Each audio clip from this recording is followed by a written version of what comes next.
Bienvenidas al estudio de hoy. Le vamos a dejar el micrófono a Ruth, que nos tiene el tema de esta noche. Adelante, Ruth. Gracias, Susi. Buenas noches, hermanas. Vamos a comenzar con nuestro estudio. El día de hoy nos toca hablar del Espíritu Santo como lo hemos estado haciendo, pero ahora como lenguas de fuego. El capítulo se llama Habla. Y el versículo que nos sugieren aquí es Romanos 1:14, dice, pero ¿cómo pueden ellos invocarlo para que los salve si no creen en él? ¿Y cómo pueden creer en él si nunca han oído de él? ¿Y cómo pueden oír de él a menos que alguien se los diga? Está muy claro, ¿verdad? Está muy hasta didáctico cómo nos va llevando para entender que las personas que no conocen de Jesús, como no hay ninguna otra manera de que se enteren más que si los que tenemos una vivencia con Jesús se los compartamos, ¿verdad? Y precisamente este capítulo nos enseña la importancia que el Espíritu Santo le da a ese mandato de compartir con otros las buenas nuevas, ¿verdad? No solo nos lo manda, sino que además él mismo fue el primero en liberar ese poder de lenguas de fuego en el Pentecostés y vamos a hablar de eso el día de hoy. Ahí estoy compartiendo ya mi pantalla, espero que podamos, ahí está, perfecto. Fíjense que vamos a ver el cambio que sucedió en Pedro de la Pascua antes de la crucifixión al día de Pentecostés. Está interesante porque dice aquí Pedro de débil a guerrero en 50 días. ¿Qué fue lo que le pasó a Pedro? Les decía antes de la Pascua y durante la crucifixión, Pedro de verdad se convirtió en un cobarde, ¿verdad? Está fuerte la palabra, pero efectivamente Pedro estaba así como en esta foto, totalmente ensimismado, estaba avergonzado, estaba temeroso, estaba lleno de pánico, ¿verdad? 7 semanas atrás del Pentecostés, se estaba escondiendo a causa de Jesús. Pero si lo vemos después, ya cuando el día del Pentecostés estaba proclamando precisamente la salvación a través de Jesús, es interesante, ¿verdad? La víspera del Viernes Santo era imposible hacerlo hablar, pero ahora en el Pentecostés era imposible callarlo. Estaba parado enfrente de una multitud de personas y con una actitud valiente estaba predicando la salvación a través de Jesús. El día de la crucifixión era un cobarde y 50 días después estaba declarando a la multitud lo que dice en Hechos 2:36 y 2:41. Vamos a leerlo, ¿no? Hechos 2:36 y Hechos 2:41. Mi hermana Irma, si lo puede leer, si lo encuentra, lo puede leer, por favor, Hechos 2:36. Y Martita, 2:41, por favor.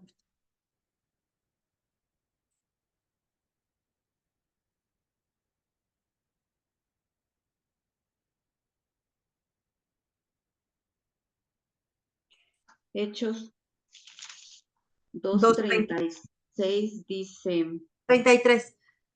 33, perdón. Así que, exaltado por la diestra de Dios y habiendo recibido del Padre la promesa del Espíritu Santo, ha derramado esto que vosotros veis y oís. Sí, efectivamente. Y en el 36 dice, sepa pues ciertísimamente toda la casa de Israel que a este Jesús a quien vosotros crucificasteis, Dios le ha hecho Señor y Cristo. Y el 41, Martita. Sí, el 41 dice, así que los que recibieron su palabra fueron bautizados y se añadieron aquel día como 3,000 personas. Imagínense a Pedro que el día de la crucifixión estaba escondiéndose en los rincones y era un cobarde y decimos que era un cobarde porque no lo golpeó un soldado, no lo increpó un soldado en la calle, ¿verdad? Ni lo amenazó el Sanedrín o desde Roma pidieron que lo extraditaran para castigarlo como Jesús. No, no, no, simplemente oyeron su acento en la calle y le pidió bueno, dice en Mateo 26:79 que una criada escuchó su acento y le preguntó si conocía a Jesús. O sea, ni siquiera fueron los policías ni el Sanedrín, nadie con autoridad, sino una criada le preguntó que si conocía a Jesús y él inmediatamente entró en pánico. Y no solo negó que conocía a Jesús, sino que empezó a maldecir y decía que me caiga una maldición si miento. No conozco a ese hombre. Eso dice en Mateo 26:74. O sea que estaba irreconocible, ¿verdad? El lenguaje que escuchamos que decía aquí en Hechos 2:36 y 41 era un lenguaje valiente porque a esa misma multitud a la que ahora le estaba diciendo que habían crucificado a Jesús, pues esa misma multitud podría mismo gritarle a él que lo crucificaran, ¿verdad? Entonces, ya con todo el valor que el Espíritu le había dado, se paró y a predicar la obra de Jesús. Entonces, ¿qué fue lo que le sucedió a Pedro en 7 semanas? ¿Qué fue lo que cambió en Pedro y por qué?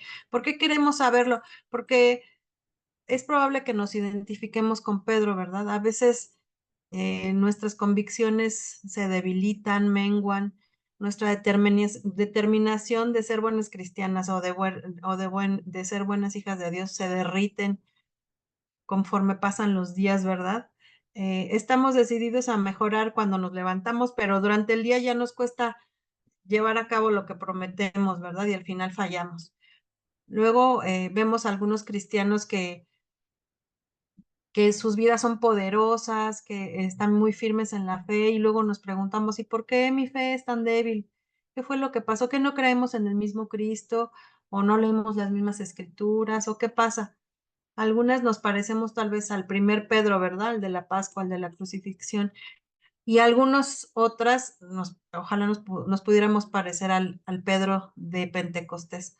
O peor, empezamos la semana como el Pedro del Pentecostés y terminamos ya el fin de semana ya como Pedro en la Pascua. ¿Y qué le sucedió a Pedro? Pues vamos a ver qué fue lo que generó ese cambio en Pedro.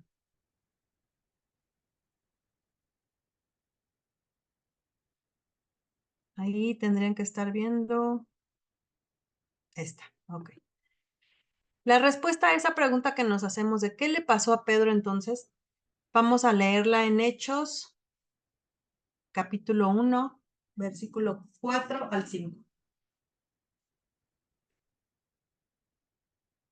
Y estando juntos, les mandó que no se fueran de Jerusalén, sino que esperasen la promesa del Padre, la cual les dijo, oísteis de mí.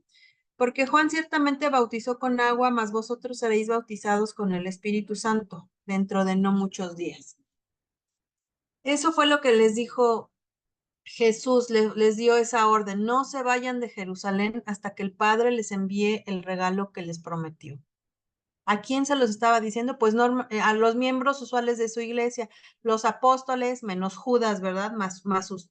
Pero más su sustituto, a su madre, a sus hermanos, tal vez María Magdalena también estaba entre ese grupo, etcétera, a su iglesia habitual. ¿Y cuánto tenían que esperar? No les dijo cuánto tenían que esperar. Podría haber sido un día o una década o un mes, nunca les dijo, vayan y esperen hasta que el Padre les envíe el regalo. No sabían cuánto tiempo tenían que esperar, pero tampoco sabían qué estaban esperando. Nosotros sabemos que el Espíritu Santo, pero ellos no sabían o sea, qué estaban esperando, en forma de qué o cómo lo iban a recibir. Ni siquiera se imaginaban qué era ese regalo, ¿verdad? Y por otro lado, el contexto de esa situación era que en Jerusalén era un día festivo en el que los judíos tenían que acudir a Jerusalén por lo menos una vez en su vida. Entonces en Jerusalén había personas de todo el mundo conocido, dice ahí de toda la tierra, pero bueno, de toda la tierra conocida en ese momento, ¿verdad? Había gente de todos los lugares del mundo y la población de Jerusalén aumentaba de 100,000 a 1,000,000. Esa era un holgorio, ¿verdad? De gente, pero además eran personas, como dice aquí, había judíos de Persia, había medos, había judíos pobres de Arabia, los orgullosos que venían de Roma con sus togas y sus túnicas, ¿verdad? Había diferentes tipos de judíos. Esos días en Jerusalén había personas que hablaban una docena de dialectos y en los mercados se usaban monedas de muchos lugares. Los comerciantes al final del día tenían monedas de muchos lugares. Jerusalén hervía de actividad, como dice aquí. Pues ese momento fue el que escogió Dios para enviar al Espíritu Santo.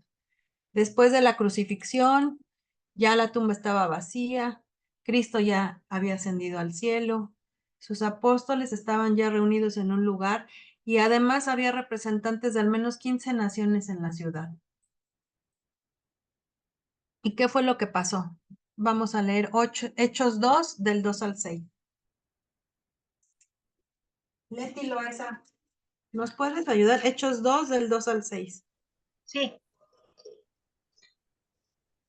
Y de repente vino el cielo un estruendo como de un viento recio que soplaba, el cual llenó toda la casa donde estaban sentados. Y se les aparecieron lenguas repartidas como de fuego, asentándose sobre cada uno de ellos. Y fueron todos llenos del Espíritu Santo y comenzaron a hablar en otras lenguas según el Espíritu les daba de qué hablasen. Moraban entonces en Jerusalén judíos, varones piadosos de todas las naciones bajo el cielo. Y hecho este estruendo, se juntó la multitud y estaban confusos, porque cada uno les oía hablar en su propia lengua. Gracias. Entonces el regalo llegó a donde estaban todos reunidos, de sorpresa, ¿verdad? Como todos los buenos regalos. No sé, lo estaban esperando, pero no sabían qué era. No sabemos, bueno, Lucas no dice qué estaban haciendo, si estaban orando, si estaban cantando, adorando, clamando, no sabemos qué es lo que estaba pasando en eso. Lo único que a lo que le dio énfasis es a lo que estaba haciendo Dios, que envió a su Espíritu Santo, ¿verdad? Llegó de repente y del cielo. Así fue como llegó el Espíritu Santo. Vamos a cambiar.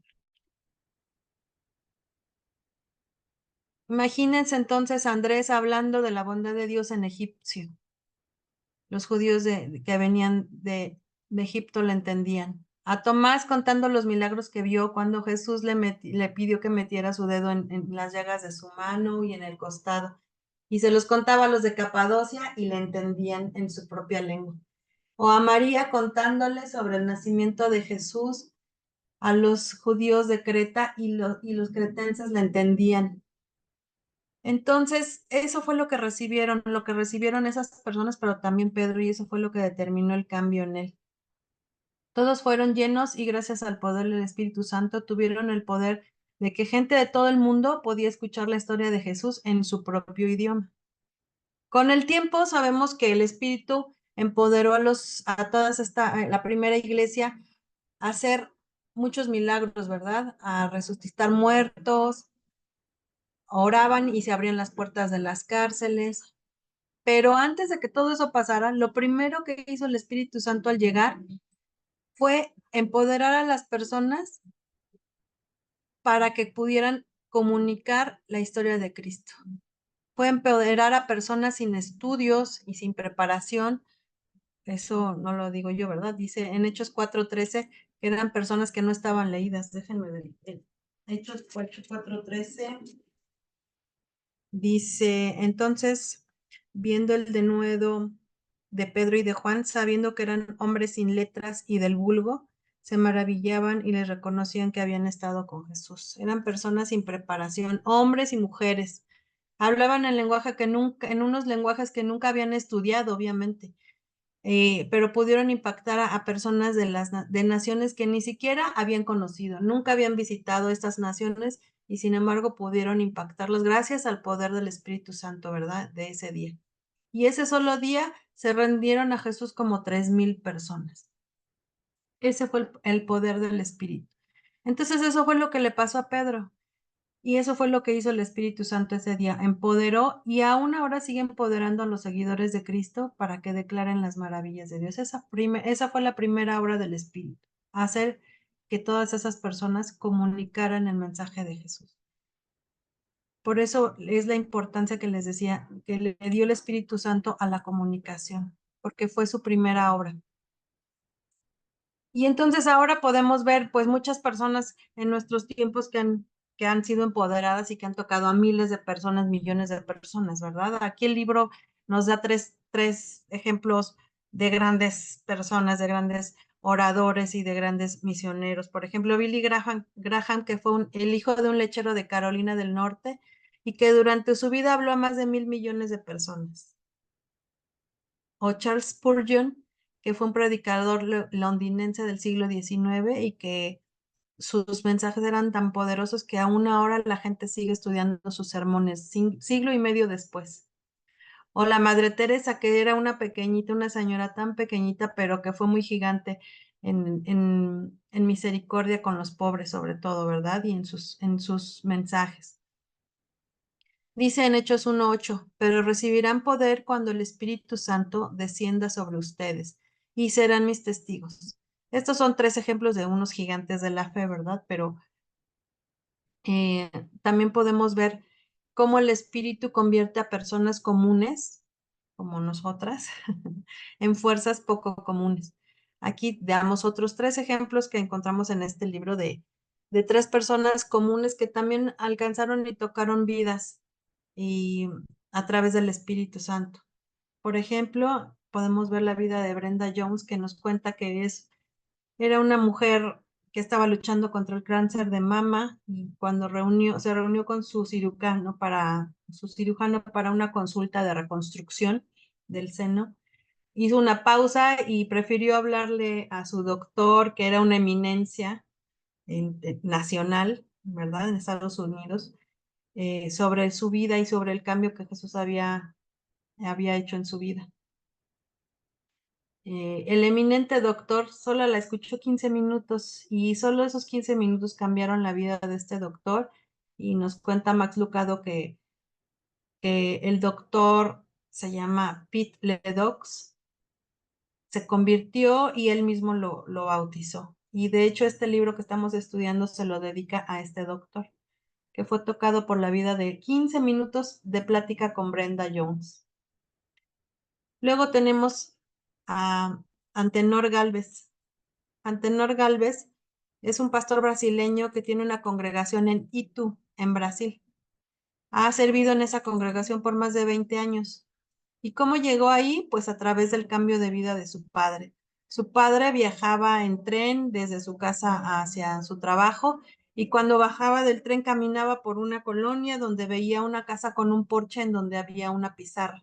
Y cada día que pasaba había un versículo diferente y se detenía a leer el versículo diario, ¿verdad?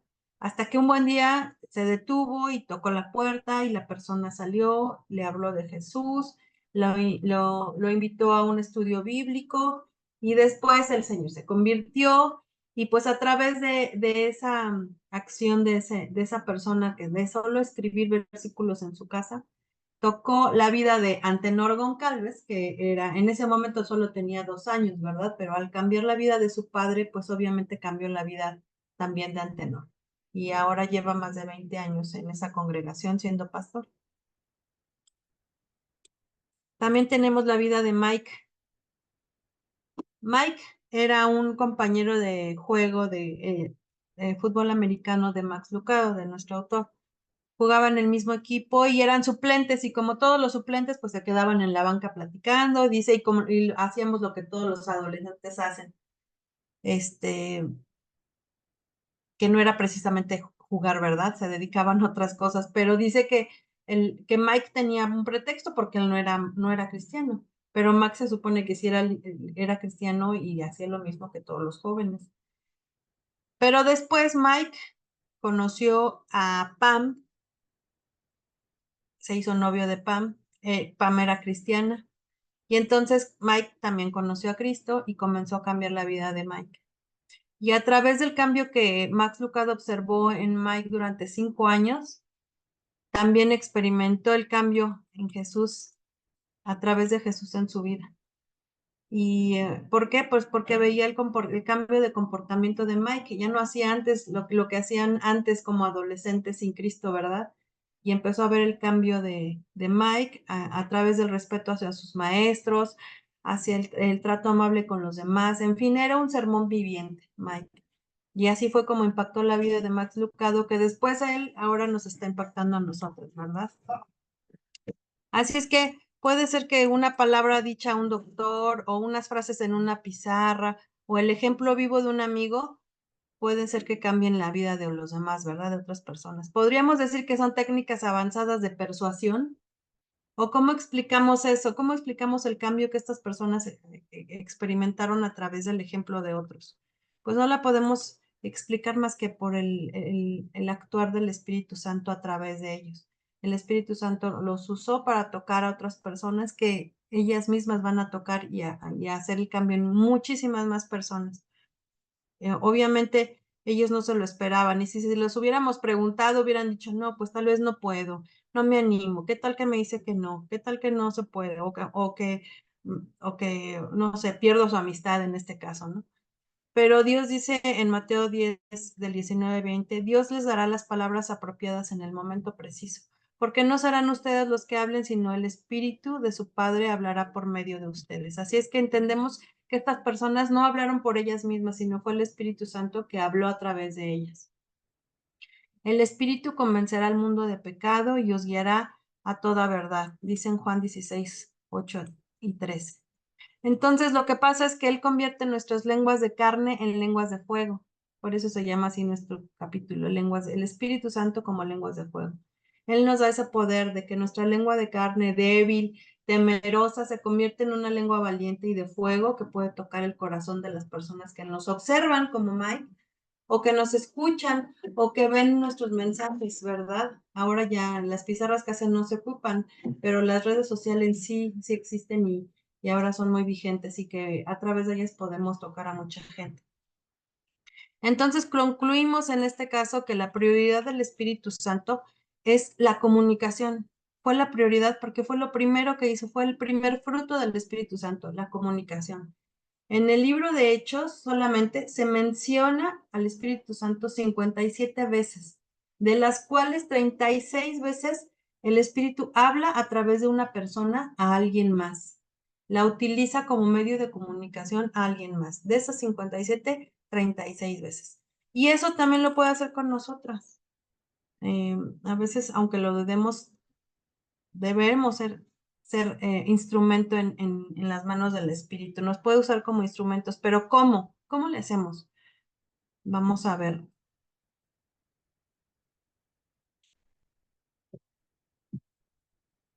Allí están viendo esto.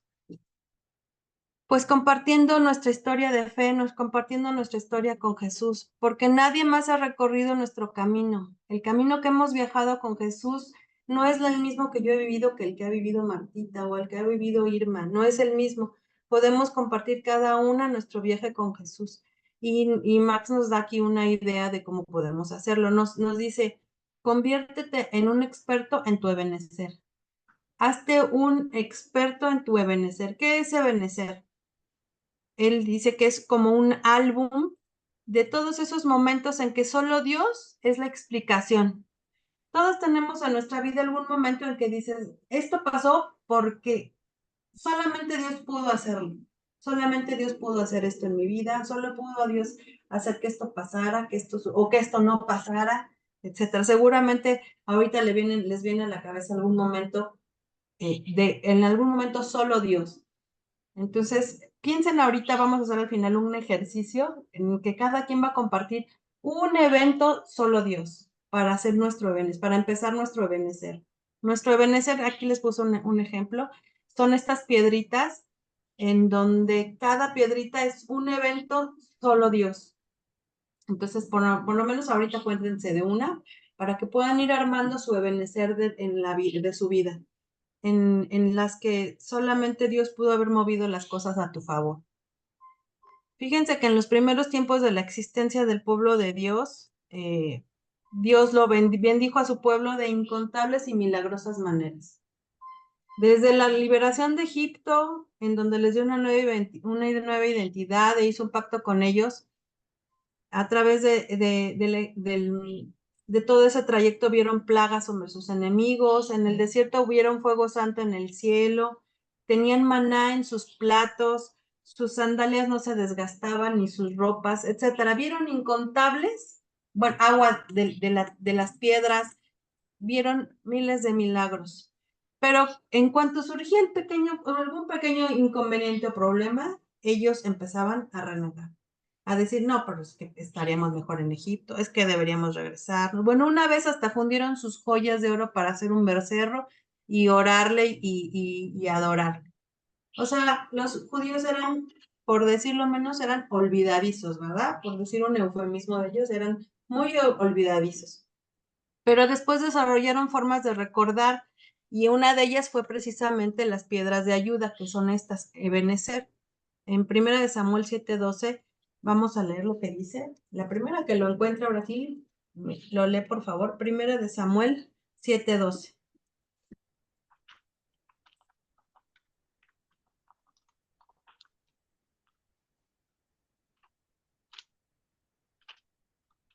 Tomó luego Samuel una piedra y la puso entre Mizpa y Sen, y le puso por nombre Ebenezer, diciendo, hasta aquí nos ayudó Jehová. Vaya, qué buena idea, ¿verdad? Para que no se les olvidara todo lo que Dios había hecho por ellos, empezaron a poner piedras así, Ebenezer, como un recordatorio tangible de lo que Dios había hecho por su pueblo. Y se la enseñaban a sus vecinos, se la enseñaban a sus hijos como una forma de acordarse de la fidelidad de Dios. Probablemente nosotros no somos como la Madre Teresa, ¿verdad? O como Billy Graham o como Charles Spurgeon, pero nosotras podemos hablar de nuestros Ebenezer. Hay que hacernos expertas en nuestros momentos, solo Dios, para en el primer momento poder enseñárselas a nuestros vecinos, contárselas a nuestros hijos, para que sea un recordatorio, pero también un testimonio de lo que Dios ha hecho en nuestras vidas. Es una manera muy, muy fácil, ¿verdad? De poder compartir lo que Dios ha hecho con nosotros.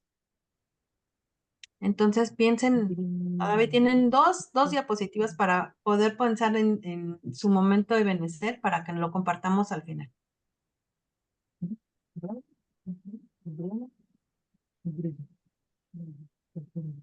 Una ocasión Jesús sanó a un hombre que vivía en el cementerio, estaba atormentado, andaba gritando por los montes y se cortaba con las piedras.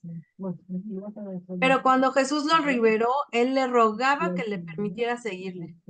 Jesús le dijo que no y le dio la siguiente instrucción que dice Marcos 5:19. Aquí se las puse en la imagen. Jesús le dijo, vuelve a casa y cuéntales a tu familia y a tus amigos todo lo que Dios ha hecho ha sido contigo. Es eso precisamente, es contar tu ebenecer, ¿verdad?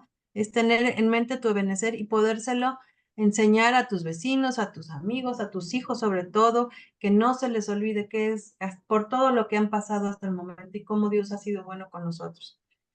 A veces podemos creer que no estamos preparados para hacerlo, ¿verdad? Pero la buena noticia es que tenemos al Espíritu Santo para ayudarnos. La estrategia y el plan de Dios es muy fácil. El plan de Dios se reduce a una estrategia. Somos personas ordinarias con el poder extraordinario del Espíritu Santo, contando la historia extraordinaria de Jesús en nuestras vidas. Así es que si creemos que no lo vamos a poder hacer, sí lo podemos hacer, hermanos. Y vamos a poner el ejemplo. Vamos a hacer ese ejercicio que les digo. ¿Quién nos puede compartir un momento de benecer en su vida? De muchos que seguramente todas tenemos. ¿Quién dice yo? Yo, Ruth, les cuento rápidamente. Cuando hubo un problema muy, muy fuerte con mi mamá y tuvimos problemas legales. Entonces realmente no sabíamos cómo resolverlo. Y fue maravilloso ver la mano de Dios, como el Señor fue quien lo resolvió, pero así literal, fue quien lo resolvió. Entonces para nosotros fue un ebenecer, para mi familia y para mí. Gracias, Clau.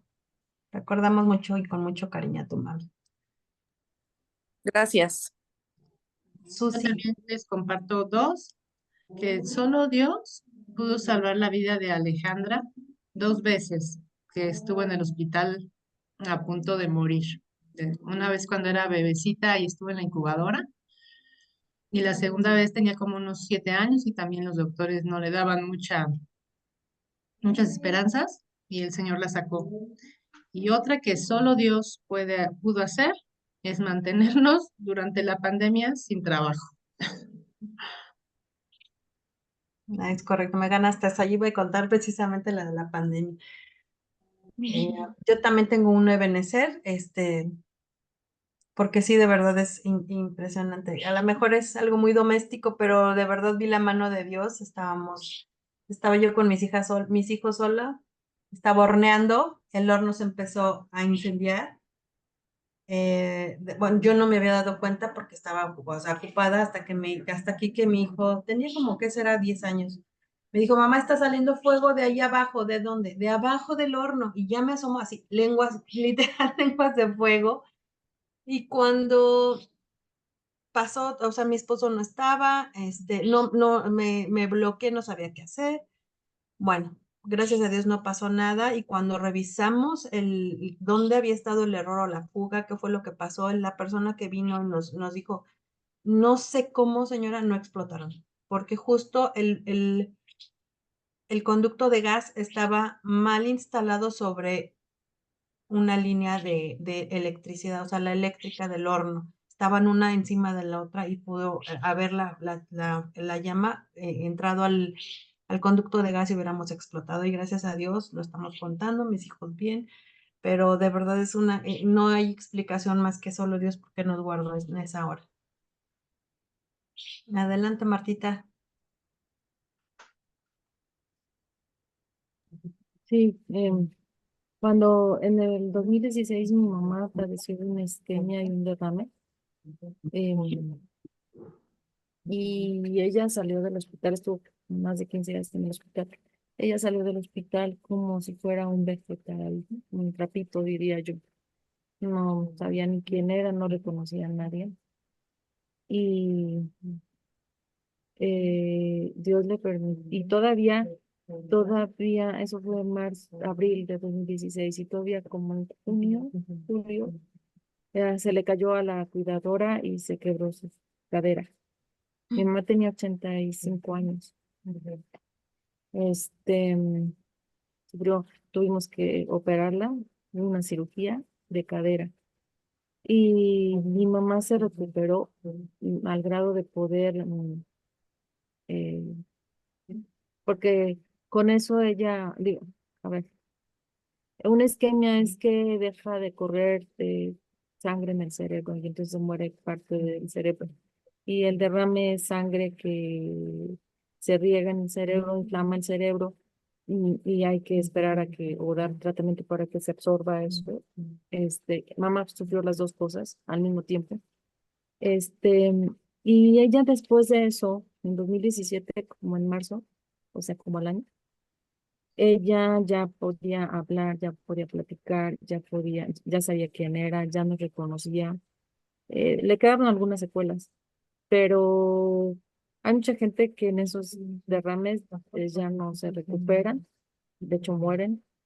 Y hay mucha gente que no puede caminar, que no pueden moverse. Mi mamá tuvo que aprender a muchas cosas, agarrar la taza, escribir, incluso yo diría casi que hablar, tuvimos que estar con ella mucho tiempo pegados, ¿no? Pero bueno, para mí es un benecer porque mamá era muy grande de edad, tuvo toda esa situación que les digo, y al final mi mamá todavía vivió otros 6 años, ella falleció en 2022 pero ella, o sea, una de las cosas que hizo para que me puedan entender a qué grado se recuperó es que decidió hacer el testamento.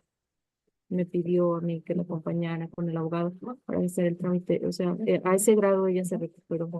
Para mí, solamente fue Dios el que lo logró, el que lo hizo posible. Nosotros oramos por su salud y por recuperarla, y a pesar de que ella era tan mayor, se recuperó y todavía estuvo con nosotros esos años.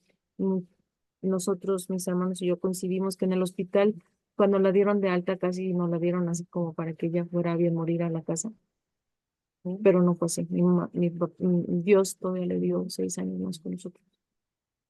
Ay, gracias a Dios que se las concedió más tiempo. Disfrutarla. Gracias a Dios, Martita. ¿Quién falta? Yo, Ruth. Sí, Leti. Yo, mi Benecer es el de, pues apenas que ya terminó, que después de 6 años con mi problema legal, por fin terminó y pues yo ya estaba hecha la idea a que me iba a pasar lo mismo que en los juzgados familiares cuando ya nos cambiaron, que ya empezó a llevar el asunto un fiscal, que ya íbamos a instancias mayores. Ya iba yo resignada a que mis audiencias me las iban a dar ahí cada 3, 4 meses, como eran mi juzgado de lo familiar. Y gracias a Dios, pues las audiencias fueron constantes, fueron 2 al mes, y fue lo que permitió el Señor que esto ya avanzara más rápido. Y gracias a Dios, pues se terminó ya este asunto cuando ya tenía yo ese pensamiento de me voy a aventar otro año más o 2, no sé cuánto tiempo más voy a seguir con este asunto.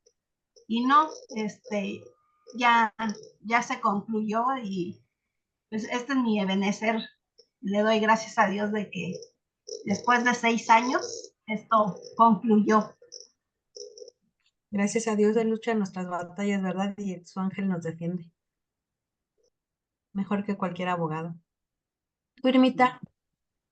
Pues yo tengo la gratitud a Dios de cuando mis padres se enfermaron, claro, en diferentes años, y que pues requerían de cuidados por parte de nosotros o de buscar alguna tercera persona.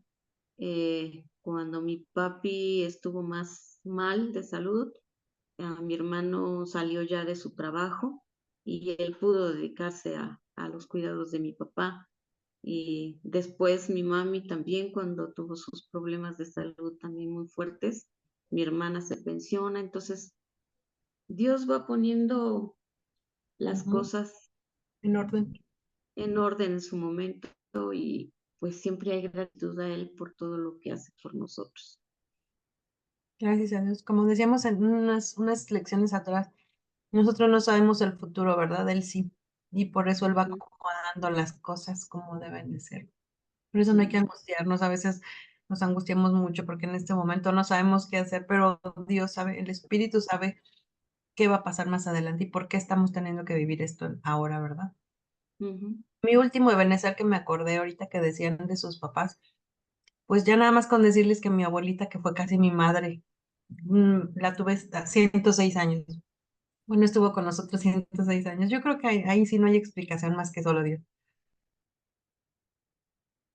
Pues gracias a Dios, yo creo que podríamos hacer una lista eterna de muchas cosas que se nos van ocurriendo, pero hagamos un álbum, como dice, hagamos una torrecita de las piedras más significativas y que volvámonos expertas para en cualquier momento poder usarlas como testimonio y como arma para comunicar las grandes cosas que ha hecho Dios en nuestras vidas.